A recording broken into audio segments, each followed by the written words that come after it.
Seterusnya Syu, kita akan bercakap mengenai pengurusan teknologi dan maklumat semasa COVID-19. Jadi kita akan cuba menghubungi pengarah bahagian teknologi maklumat Majlis Keselamatan Negara. Iaitu Khairani Faizah Dola. Kita akan berhubung menerusi Skype untuk kita bercakap bagaimana sebenarnya kepentingan dan juga sedikit definisi berkenaan pengurusan teknologi dan maklumat semasa COVID-19 menerusi Skype. Hello, Cik Khairani. Assalamualaikum. Assalamualaikum warahmatullahi wabarakatuh. Selamat pagi dan terima kasih pada Cik Syahidah dan Cik Munawar kerana memberi kesempatan untuk slot Selamat Pagi Malaysia hari ini. Okey. Mungkin sebagai mukadimah lah, tidak keterlaluan jika boleh saya katakan pemacu utama dalam pembudayaan norma baru semasa pandemik COVID-19 ini adalah teknologi maklumat dan komunikasi. Tanpa kita sedari, teknologi ICT di Malaysia ini telah ditolak kepada satu tanda aras yang baru bagi membantu rakyat Malaysia mendepani pandemik COVID-19.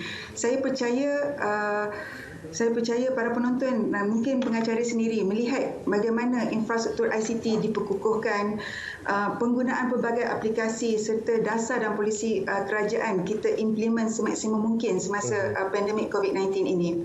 Apa yang penting semasa berlaku penularan pandemik COVID-19 ini, pengurusan teknologi dan maklumat yang berkesan sangat diperlukan bagi memastikan teknologi yang kita gunakan dapat memacu produktiviti, menyokong komunikasi dan keputusan kritikal, menjamin keselamatan maklumat serta menjalin hubungan sosial. Okey, bagi memacu produktiviti, bagaimana sebenarnya kalau Puan boleh kongsikan dalam kita mendepani pandemik COVID-19 ini, teknologi maklumat bergerak dengan lebih pantas daripada apa jangkaan yang sepatutnya masyarakat Malaysia lalui? Kita boleh lihatlah pertambahan bajet untuk ICT, pertambahan dalam bajet ICT sebagai contoh, baru-baru ni bila kebanyakan kita diminta bekerja daripada rumah, saya percaya kebanyakan company ataupun organisasi membuat pembelian peralatan video conferencing. Maka dari situ kita lihat personal ICT perlu dengan cepat explore apakah medium yang terbaik daripada segi fungsian dan kos dan menguntungkan organisasi. Selain itu juga ada organisasi yang melabur dalam penggunaan virtual desktop. Apa itu virtual desktop? Ia adalah merupakan satu perkhidmatan di mana pengguna boleh mencapai desktop yang disimpan di server di mana sahaja pengguna berada tanpa terkekang dengan perisian ataupun perkakasan yang digunakan. Maka dengan cara ini, apabila pekerja diminta bekerja daripada rumah, kalau kita boleh recall balik, hampir 1 juta pekerja awam dan swasta telah diminta bekerja daripada rumah. So, dengan cara penggunaan virtual desktop ini, pekerja boleh bekerja daripada mana-mana sahaja, dan kos milikan komputer dan milikan perisian dapat dikurangkan, di mana semuanya kita gunakan daripada server virtual desktop infrastructure ni.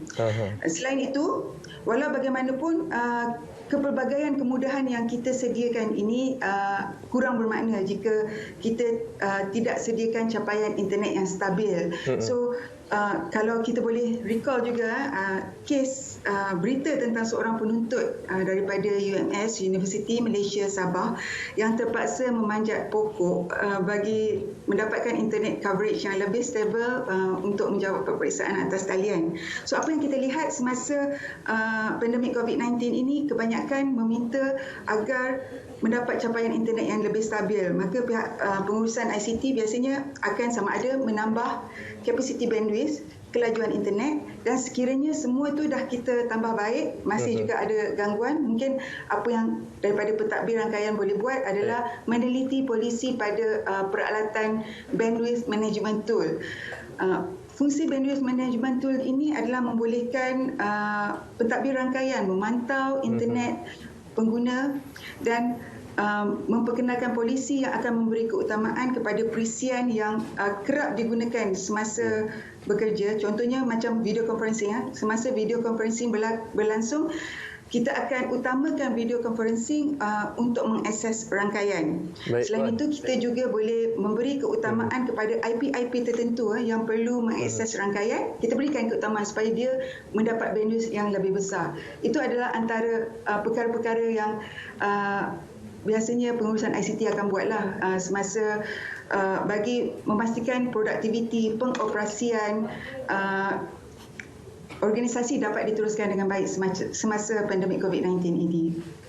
Mungkin apa yang saya katakan ini tidak sahaja terpakai di MKN, tapi saya percaya mana-mana organisasi juga akan membuat perkara yang samalah dalam pengurusan ICT ini.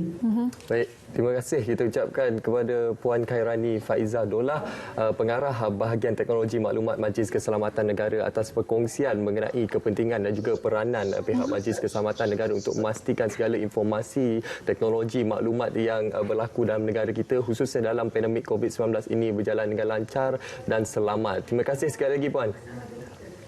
Alright. Selain itu, antara perkara yang kita boleh ambil kira adalah seperti menjaga keselamatan maklumat. Saya percaya bila kita bekerja daripada luar, penyaluran maklumat itu adalah lebih terbuka. So, maklumat yang terperingkat ni perlu kita jaga.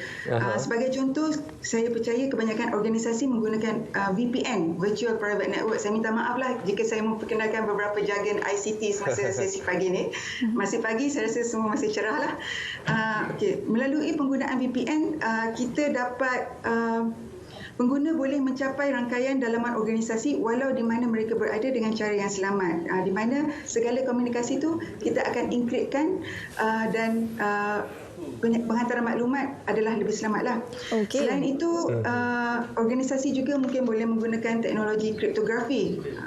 Apa tu teknologi kriptografi? Di mana salah satu cara yang sangat disyorkan untuk melindungi maklumat, di mana maklumat akan dienkrip terlebih dahulu sebelum dihantar ataupun disimpan, dan sekiranya maklumat tersebut hendak dicapai semula ataupun dibaca semula, maklumat tersebut perlulah dekriptkan semula. Puan. Dalam erti kata lain, sekiranya berlaku breach kepada maklumat tersebut, orang yang mencuri maklumat tersebut tidak akan dapat membaca maklumat tersebut, melainkan dia mempunyai kunci kepada encryption tersebut. Puan, kalau kita lihat banyak sebenarnya penggunaan teknologi maklumat ini membantu kita untuk meningkatkan komunikasi dan sebagainya. Jadi itulah yang sempat kita kongsikan bersama dengan anda di studio hari ini berkenaan dengan pengurusan teknologi dan maklumat semasa bersama dengan tetamu kita sebentar tadi menerusi Skype, Noam. Betul. Sebenarnya